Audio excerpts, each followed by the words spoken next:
In the second half of the second millennium BCE, the epic was at the peak of its popularity and was exported to scribal centers in Anatolia, Hattusha, Syria, Emar, Ugarit, and Palestine, Megiddo, and translated into Hittite and Hurrian. However, in Mesopotamia proper, only a few fragments of the epic are known, many of them school tablets. Gilgamesh, as attested in cuneiform scripts in the Late Bronze Age, was not an exclusively Mesopotamian creation.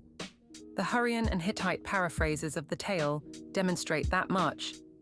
Uruk was indeed a Mesopotamian city, and Gilgamesh was a Mesopotamian hero, but already in antiquity the tale was reanimated in idiosyncratic ways far from Mesopotamia. With his addition of these fragmentary but fascinating texts, Beckmann allows his readers to explore how that process occurred in the Hittite capital.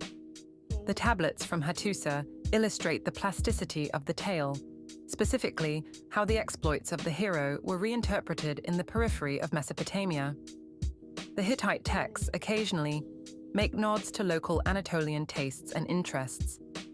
The seemingly unstable geography of the epic, in its various reworkings, show that the tale was variously anchored in actual places as it was rewritten, reread, and simply retold beyond Mesopotamia. By contrast with the 11-tablet epic proper, a highly integrated narrative, the Gilgamesh series is 12 tablets long, because it has an addition that is thematically resonant but narratively incoherent at its very end. A prose translation of the second half of the Old Sumerian Gilgamesh and the Netherworld poem. Tablet 12 disrupts the plot because it is narrated by Enkidu, whose irreversible death in Tablet 7 motivates the actions of 8 to 11, with no mention of how he might have returned from his permanent end. It would be difficult to find a clearer case of text building by serialization. The primeval history of Genesis is a particularly strong area for a comparison because it not only contains the flood story, closely parallel content with the Gilgamesh series, but also is an area of solid, long-term consensus among competing schools of Bible criticism.